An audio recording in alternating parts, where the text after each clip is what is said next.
자, 여러분들 안녕하세요. 잘 지내고 있죠? 우리 3학년들 수능 이후에 등교해서 얼굴 보면서 수업할 줄 알았는데 지금 코로나 상황이 좀 여의치가 않아서 지금 12월 말까지 온라인 수업이 되어져서 우리 기말고사 직전까지도 온라인 수업이 되어지고 또 시험 보러만 잠깐 나왔다가 또다시 온라인 수업이 계속 예정이 되어져 있는데 좀 안타까운 상황이지만 그래도 뭐 어쩔 수 없는 거죠. 일단은 항상 선생님이 여러분들에게 강조했던 거 건강 잘 유의하고 잘 지켰으면 좋겠고요.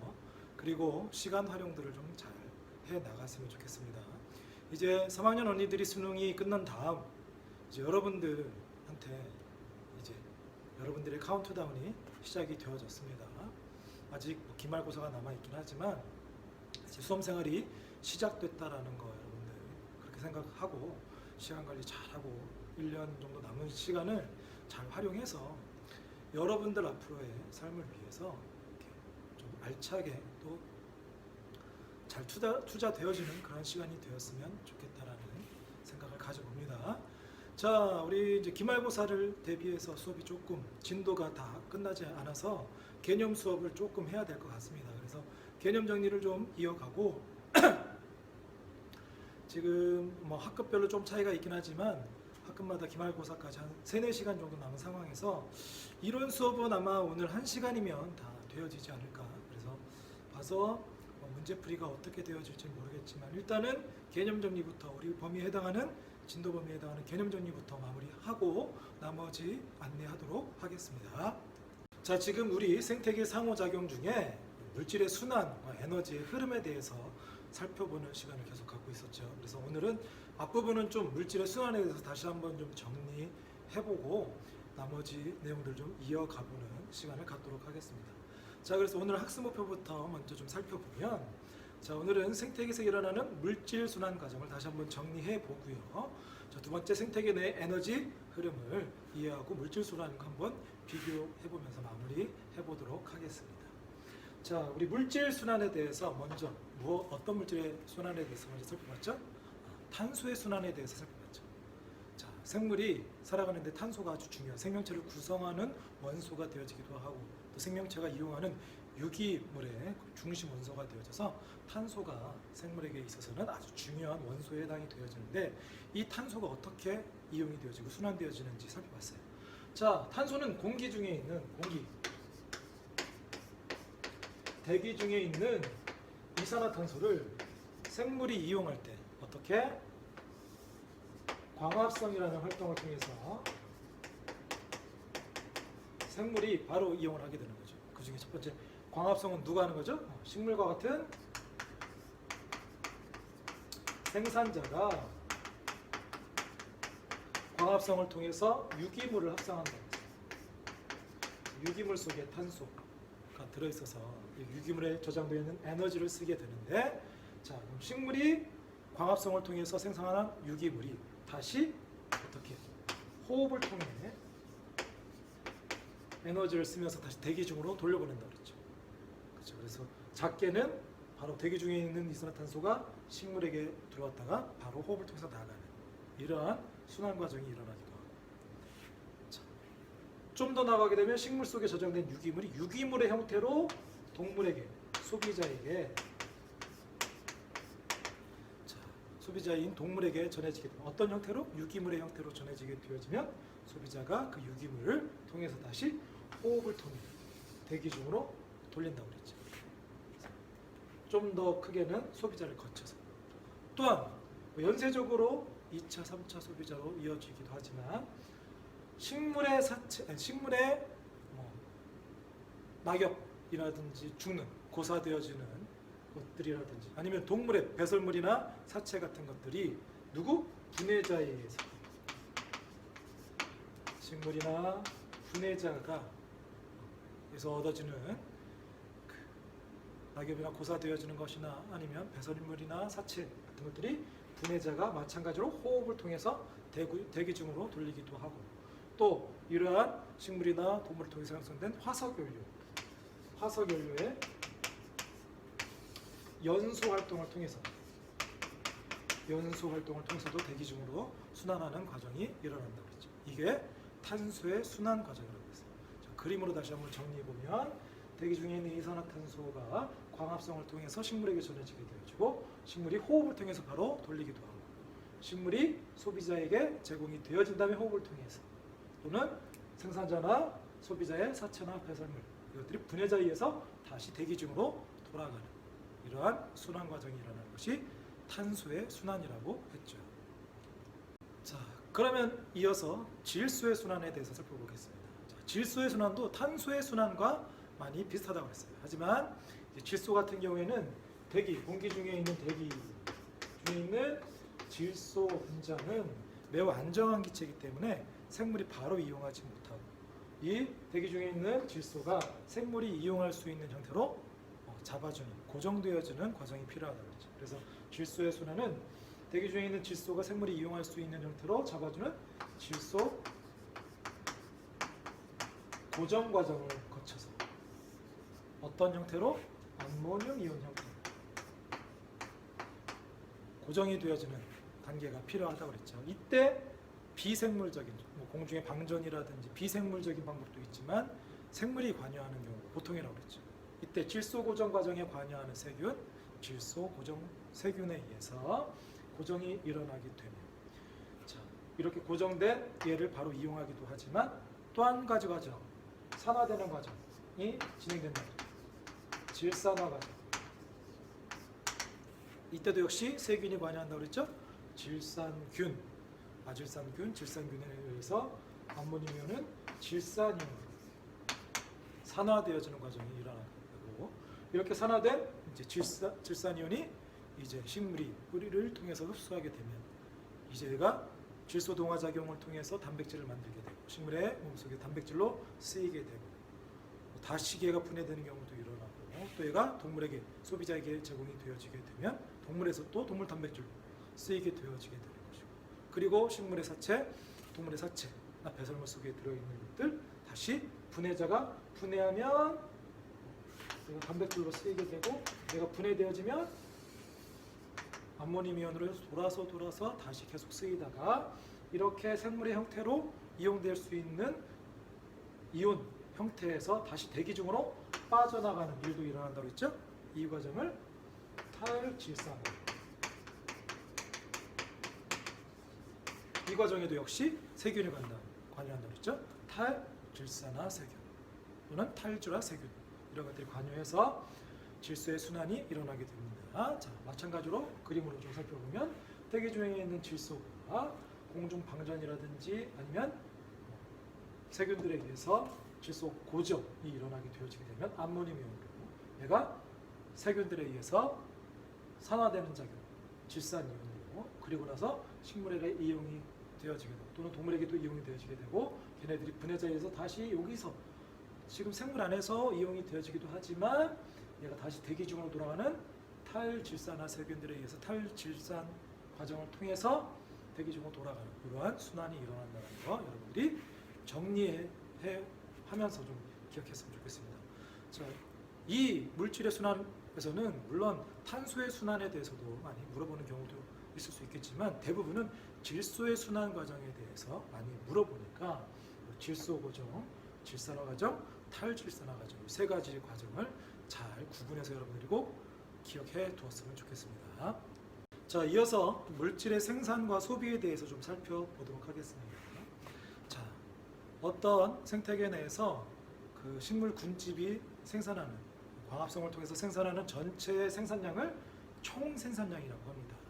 그 총 생산량 중에서는 식물이 왜 광합성을 통해서 유기물을 생산한다고 했어요? 자기가 살아가는 데 필요한 에너지를 얻기 위해서. 그래서 생산한 그 생산량 중에 자기가 생명을 유지하는데 호흡하면서 에너지를 쓰게 되는 거죠. 그래서 호흡하는 양으로 쓰이게 되는 것이고 나머지가 이제 다른 식물이 이용하고 남은 나머지 것들이 다른 생물들에게 의미가 있는, 특히 우리에게 의미가 있는 순 생산량이 되어지는데 이 순 생산량에도 크게 셋으로 구분이 되어집니다. 소비자에게 먹히는 피식량이라든지 스스로 낙엽이 된다든지 죽는 양이 고사량 또는 낙엽량이 된다든지 그리고 나머지 것들이 체내에 저장되어져서 자라나게 되는 생장량으로 구분이 되어지게 되는 것이고 그럼 이제 소비자에게 있어서는 피식량 식물이 소비자에게 먹히는 이 피식량이 소비자가 먹은 섭식량이 되어져서 동물이 왜 먹는 거예요? 동물도 역시 살아가기 위해서 먹는 거죠. 그래서 먹은 양 중에서 호흡으로 쓰이고 나머지 것들이 또 1차 소비자 초식동물은 육식동물에게 2차 소비자에게 또 먹히기도 하고 또 죽기도 하고 그리고 또 먹은 걸 다 쓰는 것이 아니라 배설도 하고 그리고 나머지가 체내에 저장되어져서 자라나게 되는 이렇게 구분이 되어지는 거예요. 그래서 식물의 초식동물의 각 동물의 호흡량과 순생산량 그리고 호흡량과 나머지 생체량들 여러분들이 정리해서 좀 살펴봤으면 좋겠는데 특히나 식물에서 이 총생산량은 호흡량과 순생산량으로 구분이 되어진다. 그리고 순생산량에서는 피식량, 고사, 낙엽량, 생장량으로 구분이 되어진다는 거 잘 정리했으면 좋겠습니다. 이와 관련된 자료를 이렇게 문제에서 어떻게 언급이 되어지는지 좀 살펴보고 넘어가도록 하겠습니다. 자, 식물 군집에서의 총 생산량을 크게 이렇게 구분되어졌을 때, 총 생산량 안에는 A하고 나머지 값이 B를 포함한 나머지 값이 순 생산량에 해당이 되어지는데 A 값이 뭐겠어요? A 값은 호흡량입니다. 이게 방금 봤던 것처럼 호흡량이 되어지고 총 생산량에서 호흡량을 제외한 나머지가 순 생산량이 되어지는데 이 순 생산량에는 세 가지로 구분된다고 그랬죠. 어떻게? 소비자에게 먹히는 피식량, 그리고 낙엽 고사량, 생장량에 해당하는데 B가 피식량과 낙엽 고사량 이 B에 해당이 되어지게 되는 것이겠죠. 자, 그리고 오른쪽 그래프는 이렇게 식물의 생장량과 그리고 기억, 니은 값이 이렇게 나와 있는데 문제에서 추가적으로 제시된 내용이 자, 기억과 니은은 총 생산량과 호흡량 중에 하나라고 되어 있습니다. 자, 그러면 총 생산량과 호흡량 중에 누가 더 큰 개념인 거죠? 총 생산량이 큰 개념이죠. 그래서 기억과 니은 중에 항상 더 큰 기억이 총 생산량이 되는 것이고 니은이 호흡량이 되는 것이고 그리고 총 생산량에서 호흡량을 뺀 나머지가 나머지 값이 순 생산량이 되겠죠. 이걸 또 시기에 따라서 값을 비교해 보라는 내용들이 나오니까 자 그리고 요 문제에서 물어봤던 것 중에 구간이 1과 2가 있는데 방금 얘기했던 것처럼 자, 생물량 분의 순 생산량을 구간 1과 2를 비교하라고 했어요. 자, 생물량 순 생산량 구간 1과 2를 비교해보면 자, 분모 분자가 구간 1과 2를 비교했을 때 생물량 같은 경우는 구간 2가 크죠. 여기와 여기니까 구간 2가 더 크고요.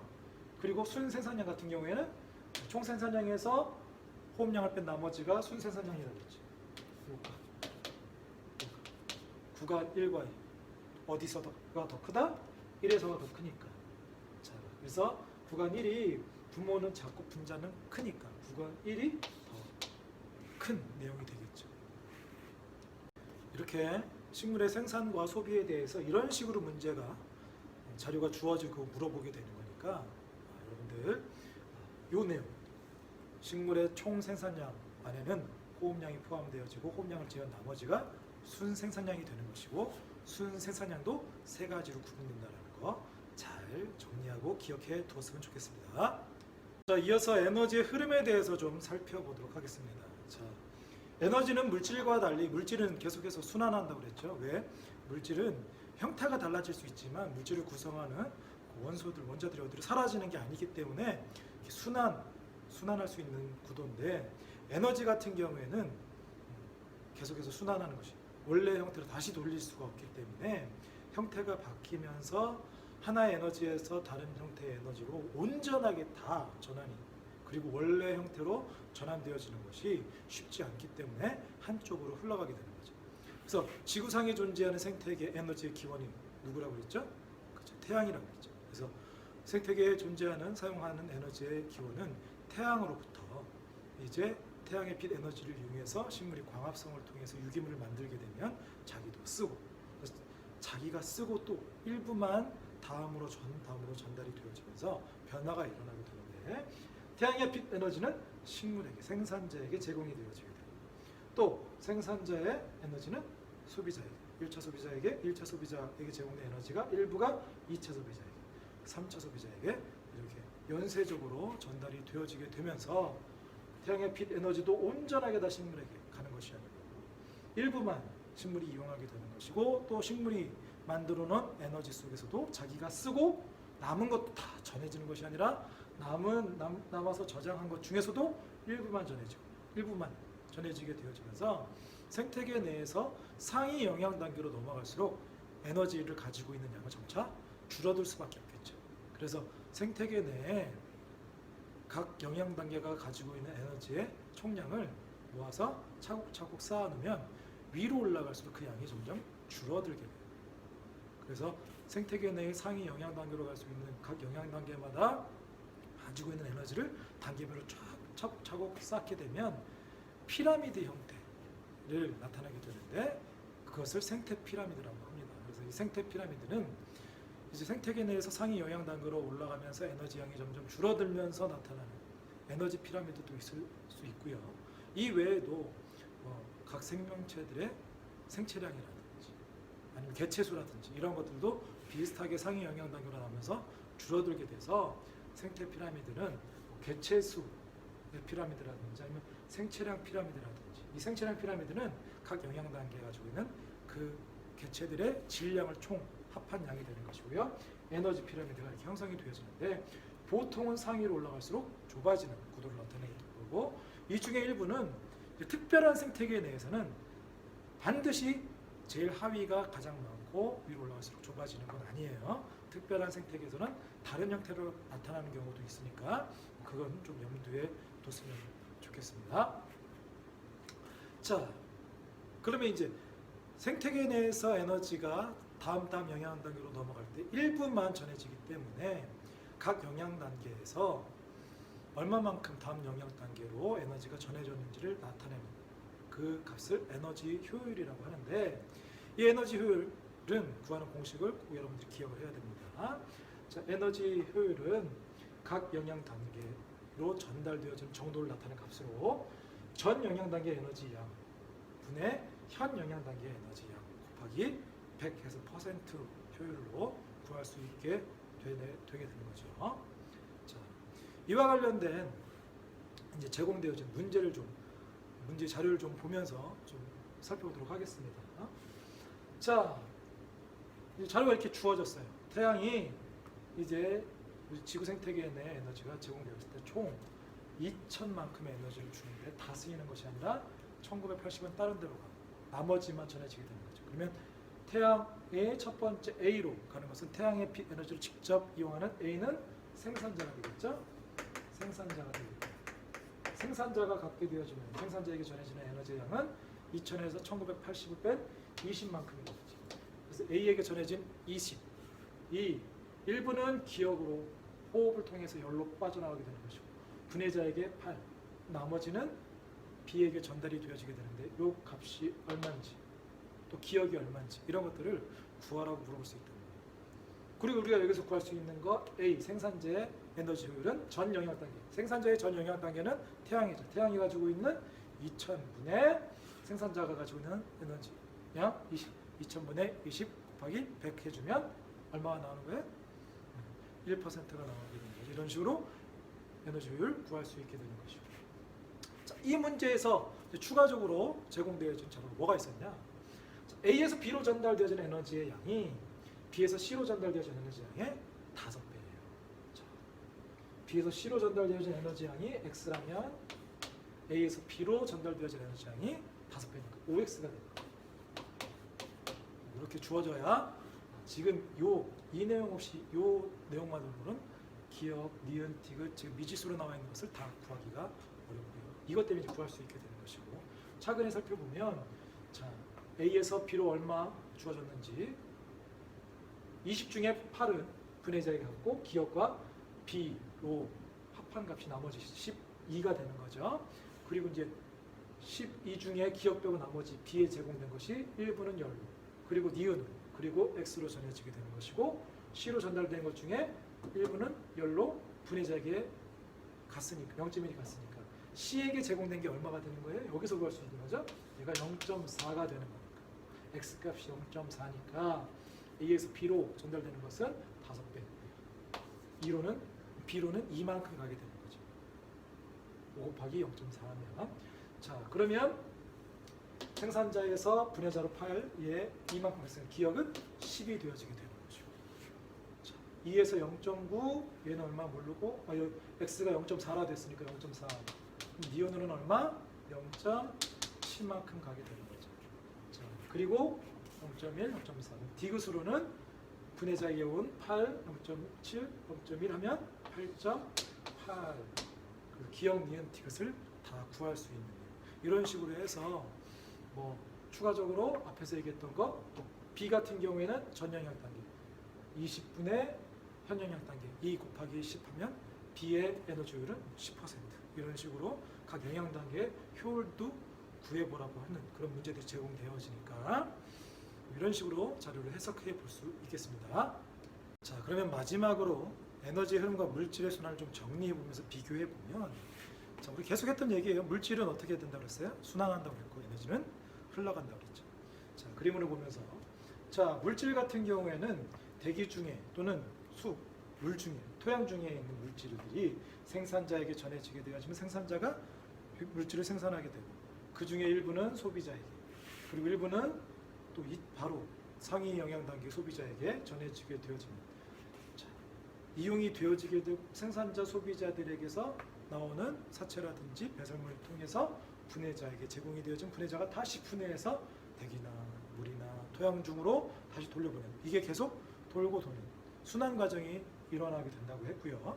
에너지 같은 경우에는 태양이 제공해준 에너지가 생산자에게 그리고 생산자도 쓸 때는 호흡을 통해서 열의 형태로 그리고 소비자, 상위 소비자에게 제공이 되어집니다. 어떤 형태로? 유기물의 형태로 전해지고 얘네들도 역시 마찬가지로 쓸 때 호흡을 통해서 열의 형태로 흘려보내게 되게 되는 것이고 일부는 또 배설물 사체들이 분해자를 통해서 분해자도 얘네들에 있는 유기물을 분해하면서 호흡을 통해서 열로 다시 공기 중으로 환경으로 보내는 한쪽 방향으로 흘러가는 흐름이 발생합니다. 그래서 에너지는 흐름이고 물질은 순환한다라는 거 잘 비교해서 정리했으면 좋겠습니다. 자, 계속해서 다음 단원 이어가도록 하겠습니다. 자, 이 단원 생물 다양성과 보존에 대해서 먼저 생물 다양성의 중요성에 대해서 좀 살펴볼게요. 자, 이 단원에서는 두 가지를 좀 살펴볼게요. 생물 다양성에 대해서 좀 살펴보고요. 두 번째는 생물 다양성의 보존의 중요성도 좀 살펴보도록 하겠습니다. 자, 먼저 생물 다양성. 자, 생물 다양성은 말 그대로 생물의 다양한 정도를 나타내게 되는 거예요. 생태계에 존재하는 생물의 다양한 정도를 얘기하는 것이고요. 그게 세 가지로 구분이 되어집니다. 자, 먼저는 유전적 다양성, 두 번째는 종 다양성, 세 번째 생태계 다양성. 그래서 생물의 다양성은 유전적 다양성, 종 다양성, 생태계 다양성. 말 그대로 유전적 다양성은 유전적으로 유전자가 다양한 것이고, 종 다양성은 생물 종이 다양한 것이고, 생태계 다양성은 생태계가 다양한 거예요. 말에서도 알 수 있는 내용이지만 하나씩 좀 짚어보도록 하겠습니다. 자, 먼저 유전적 다양성은 집단 내의 개체들 사이 또는 집단 사이에서의 유전적 변이의 다양한 정도를 나타나는 거예요. 그래서 집단 내 개체들 사이나 아니면 집단 사이에서이지만 보통 얘기는 집단 내, 집단 서로 다른 집단끼리 비교하면 조금 이렇게 형질이 같은 형질이 아닌 것도 있을 수가 있기 때문에 다 포함되는 거긴 하지만 보통 예시가 나올 때는 같은 집단, 같은 종내에서 얘기가 많이 나와요. 그래서 자, 무당벌레 그림이에요. 자, 무당벌레 같은 종의 무당벌레지만 무당벌레가 가지고 있는 그 등껍질의 무늬가 다양하게 나타날 수 있는 거죠. 그것은 그 무늬에 대한 유전자가 다양하기 때문인 거죠. 그래서 같은 종 내에서 이렇게 어떤 형질에 대해서 다양하게 나타나는 정도가 유전적 다양성이 되게 되는 것이고요. 자, 두 번째는 종 다양성. 말 그대로 생물 종에 대한 다양성. 그래서 생태계 내에 생물 종의 다양한 정도와 각 종의 개체가 균등한 정도. 종 다양성은 일단은 종의 다양한 정도를 나타내는 것이고 더불어서 각 종의 개체가 균등한 정도를 나타내게 되는 거예요. 그래서 이 종 다양성은 종수가 많을수록 다양한 것이고요. 종수가 동일할 때는 이제 양쪽에서 그 얼마나 각각의 종들이 균일하게 균등하게 분포하느냐에 따라서 균등하게 분포할수록 다양성이 크게 되는 거예요. 예를 들어서 좀 살펴보도록 하겠습니다. 자, 실제로 문제에서 나왔던 자료인데요. 가라는 생태계와 나라는 생태계가 있어요. 그래서 면적도 동일합니다. 이렇게 주어지게 되는데 가가 됐건 나가 됐건 각 생태계의 식물들, 이런 네 종류의 식물들이 보니까 가에 A종 있죠? B종 여기 있고요. C종도 있고요. D종도 있죠. A, B, C, D 네 종이 다 있네요. 그래서 가 생태계도 네 종이 다 있고요. 나도 A, B, C, D 나도 네 종. 그래서 가 생태계와 나 생태계가 둘 다 종수는 네 종, 네 종으로 다양하게, 그러니까 종수는 동일하게 있어요. 근데 지금 나타나는 분포가 좀 다르기 때문에 종 다양성이 누가 더 크냐 비교하는 경우가 있는데, 자, 가에서는 A종도 4개체, B종도 4개체, C종도 4개체, D종만 3개체, 거의 넷 아니면 셋이네요. 근데 나는 A종이 하나, 둘, 셋, 넷, 다섯, 여섯, 일곱, 여덟, 아홉, 열 대부분을 차지해요. 그래서 나에서는 A가 우점종이겠네요. 가 같은 경우에는 우점종이 딱 명확하게 나오지 않지만, 그리고 B, C가 아주 적게. 그래서 나 같은 경우에 A에 쏠려 있죠. 이 경우를 가지고서 종수는 동일하게 네 종 같지만 가가 더 균등하게 분포하기 때문에 가가 종 다양성이 더 크다라고 이야기하게 됩니다. 자, 그래서 세 번째 생태계 다양성에 대해서 좀 살펴보겠는데요. 생태계 다양성은 말 그대로 생태계도 여러 종류의 생태계가 있을 수 있는 거예요. 그래서 어느 지역에 존재하는 생태계의 다양한 정도를 나타내는 것인데, 자, 생태계에는 뭐 우리가 살고 있는 뭐 도시 생태계도 있을 수 있고, 농촌 생태계도 있을 수 있고, 또 뭐 산촌, 어촌 뭐 이런 것도 있을 수도 있고, 사람이 생활하는 지역에 따라서도 다르기도 하지만 생물이 이렇게 살아가는 환경에 따라서 그림을 좀 살펴보면 갯벌 생태계가 될 수도 있는 거고, 초원이 있을 수도 있는 것이고, 바다 또는 강, 호수 생태계가 될 수도 있는 것이고, 사막이라든지 아니면 숲이라든지 이러한 것들, 그 생태계의 종류의 다양한 정도. 그래서 어떤 한 지역에 이런 생태계들도 같이 섞여 있을 수가 있는 거죠. 숲도 한쪽에 있고, 숲 바깥쪽에 뭐 초원이 있을 수도 있고, 아니면 숲 안에 골짜기도 있고, 호수도 있고, 뭐 이런 것들로 있을 수 있어서 어떤 지역의 이러한 생태계의 다양한 정도를 생태계 다양성이라고 이야기합니다. 자, 그러면 이어서 생물 다양성이 우리가 중요하기 때문에 보존해야 된다고 하는데 왜 중요하냐? 이 생물 다양성은 생태계를 유지하는데 아주 큰 영향, 밀접한 관계가 있기 때문에 생물 다양성이 중요합니다. 자, 생물 다양성, 종 다양성을 비롯해서 생물 다양성이 높을수록 복잡한 먹이 그물을 형성해서 안정한 생태계를 유지하는 데 유리하게 되는 거죠. 왜 그러냐면 우리 좀 먹이 연쇄, 먹이 그물 그림을 좀 보면서 살펴보겠는데요. 자, 먹이 연쇄 그물이 만약에 단순하게 되면, 그래서 한쪽 라인만 형성이 되어지게 되면 연쇄적으로 영향을 주고받기 때문에 토끼의 수가 일시적으로 막 늘어났다든지 아니면 확 감소하게 돼요. 그러면 그 하위나 상위 영양 단계에 아주 크게 치명적인 영향을 줄 수가 있게 되는 거죠. 그래서 생태계 내에서 다양성이 적을수록 단순하게 되면 서로에게 영향이 아주 클 수밖에 없어요. 하지만 복잡하게 되면, 물론 이 복잡한 상황에서도 한 종이 완전히 사라지게 된다든지 아니면 수가 확 너무 크게 변하게 되면 연쇄적으로 영향을 받을 수는 있겠지만, 그래도 단순한 거에 비해서 그 충격이 덜할 수 있어요.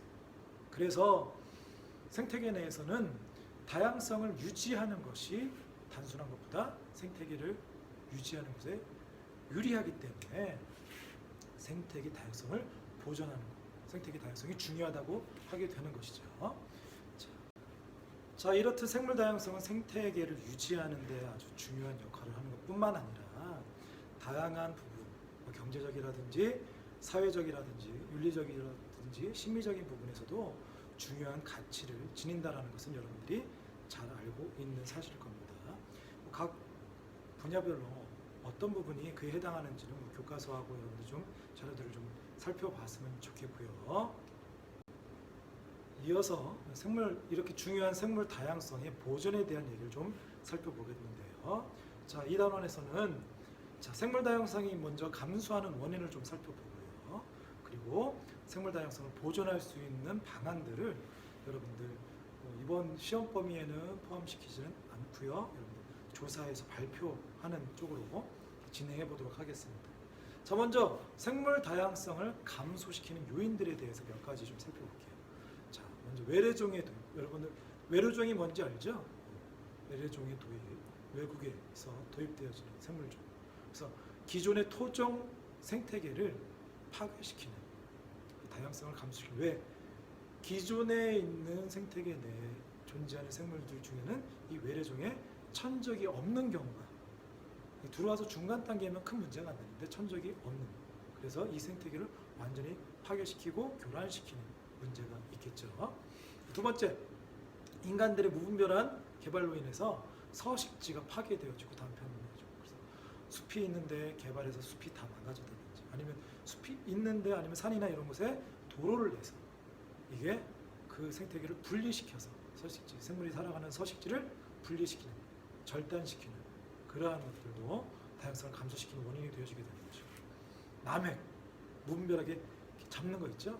그래서 고래도 잡고 코끼리도 잡고 이렇게 해서 멸종 위기에 있는 동물종들, 이러한 것들이 생물 다양성이 감소시키는 원인이 되어지게 되는 것이고, 포괄적으로 여러 가지 환경이 오염되어지게 되면 그 생태계가 완전히 망가질 수 있기 때문에 이러한 것들이 생물 다양성의 감소에 주된 요인들이 되어질 수 있게 되는 거죠. 자, 그래서 우리가 살아가는 이 환경 자체는 우리 동물들, 식물들뿐만 아니라 우리 인간도 생태계 내에서 같이 살아가야 되기 때문에 생태계가 잘 유지되어지고 보존되어지는 게 중요하겠죠. 그래서 이 생태계의 평형이 파괴가 되는 것을 최소한 막아야 되는데요. 자, 먼저 생태계 평형에 대해서 좀 살펴보도록 하겠습니다. 생태계 평형이라는 것은 생태계가 생물적 요인과 비생물적 요인이 서로 영향을 주고받는 관계가 유지되어지면서 생태계가 유지되어지기 때문에 생태계 평형 자체도 마찬가지예요. 그 안에 들어있는 생물과 생물의 주변에 있는 환경이 같이 복합적으로 이루어지는 그러한 상태인 거예요. 그래서 생태계 평형이란 먹이 사슬과 비생물적 요인이 복합적으로 작용해서 생물 군집이라든지 물질의 양, 에너지의 흐름이 안정되게 유지되어지는 상태를 생태계 평형이라고 하는데, 이 생태계 평형은, 안정된 생태계는 물론 변화가 없을 수는 없죠. 우리가 살아가는 환경이 항상 고정되어 있는 게 아니라 변화가 있을 수 있기 때문에 그 변화에 따라서 생태계 평형이 조금씩 변화는 있을 수 있어요. 또는 평형이 일시적으로 깨질 수도 있어요. 하지만 안정된 생태계일수록 생태계 평형을 다시 회복시키는, 자정할 수 있는 능력이 크게 되는 거죠. 하지만 이러한 변화는 원래 회복할 수 있는 시간은 오래 걸려요.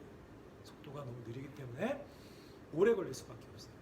그렇기 때문에 큰 변화라든지 아니면 이 생태계 평형을 일시적으로 크게 변화시키게 되면 다시 원래대로 회복할 수 없을 정도로 망가질 수 있기 때문에, 그러면 우리 인간을 비롯해서 모든 생물들이 아주 생명 유지가 어려운 상태가 될 수 있겠죠.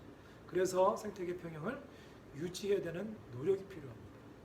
그래서 이 생태계 다양성을 보존하기 위한 노력들이 어떤 게 있는지, 이건 여러분들에게 과제로 미리 제공합니다. 그래서 이번 기말고사에는 요거까지는 여러분들에게 시험 범위에 들어가지는 않고요. 이 부분은 과제로 제공해서 시험 후에 생물 다양성, 생태계 평형을 유지하고 생물 다양성을 보존하기 위한 노력에는 어떤 것. 그래서 기본적으로 우리 앞에서 생물 다양성을 감소시키는 요인들을 4가지 살펴봤었죠. 외래종 도입이라든지 남획이라든지 서식지의 파괴나 단편화, 그리고 환경오염. 물론 환경오염 같은 경우는 앞에 3개 것들이 다 포함시킬 수 있는 내용이 될 수 있겠지만, 그런 것들을 통해서 그런 것들을 방지할 수 있는 방법들로 찾아보면 좋을 것 같아요. 그래서 그런 것들을 좀 일단은 기말고사를 대비하고 나서 그 후에 탐구 활동을 통해서 발표를 제시한다는 걸 여러분들 미리 알아뒀으면 좋겠습니다. 자, 이렇게 해서 우리 기말고사 범위에 해당하는 마지막 단원 생태계 상호작용에 대해서 좀 끝까지 내용을 좀 살펴봤습니다. 여러분들 내용 정리 좀 잘 해보고요. 이제 남은 시간들 같은 경우에는 기출문제를 풀이하게 될지 이제 정확하게는 선생님 좀 고민 좀 해보고 여러분들에게 공지 글로 안내해 보도록 하겠고요. 그리고 좀 부탁하겠는데요. 예전에 온라인 수업하면서 계속 얘기했던 거. 지금 기출문제들 선생님 앞에서 했던 거를 다시 정리해서 올린 것도 있지만 어쩔 수 없는 거예요. 우리가 지금 유전 범위가 중복이 되어지기 때문에 그걸 좀 반복해서 봤으면 좋겠는데, 그래서 중간고사랑 기말고사랑 중복되어지는 부분임에도 불구하고 선생님 수업 올린 조회수가 참 좀 슬퍼요. 어떤 거는 오늘 아까 전에 봤을 때 조회수가 1인 것도 있었고요. 좀 많아야 뭐 겨우 한 10 정도 되고, 우리 이과 인원이 이렇게 많은데, 물론 아는 내용 기출문제를 다 풀이를 설명했기 때문에 아는 문제들 같은 경우에 뛰어넘을 수도 있지만 그래도 조금 의구심이 드는 부분들이 있는데, 여러분들을 위해서 제작한 문제 풀이들, 그래서 아는 것까지 다 보라는 얘기는 안 하겠어요. 정독하듯 시청하는 얘기는 안 하겠어요. 시간을 빨리빨리 돌리더라도 좀 보고 어려운 문제들 설명들은 필요한 부분들이 분명히 있을 것 같은데 좀 봤으면 한다라는 거. 그리고 온라인 수업하면서 여러분들에게 시간 여유들 많이 제공이 되어질 텐데 필요한 것들 캐치해서 시간 관리 잘 해서 활용들을 좀 잘 해 보았으면 좋겠다는 거. 그냥 출석 체크하는 것만으로 넘기지 않았으면 좋겠다는 거. 당부 한번 더 드리고, 하여튼 지금 코로나 때문에 지금 많이 사회적으로도 어려움이 있고 가정이나 사회적으로 주변에서만 어려움들이 있긴 하지만 여러분들 항상 건강 유의하고요. 자기 관리 잘하고, 그리고 우리가 어쩔 수 없이 진학을 위해서 또 자신의 진로를 위해서 공부에 좀 힘을 쏟아야 되는 신분이라는 거 분명하는 거니까 시간 관리 잘하고 열심히 공부해서 이번 기말고사 좋은 결과 얻었으면 좋겠습니다. 자, 여러분들 항상 건강하고요. 자, 시간 잘 보내길, 즐겁게 보내길. 안녕.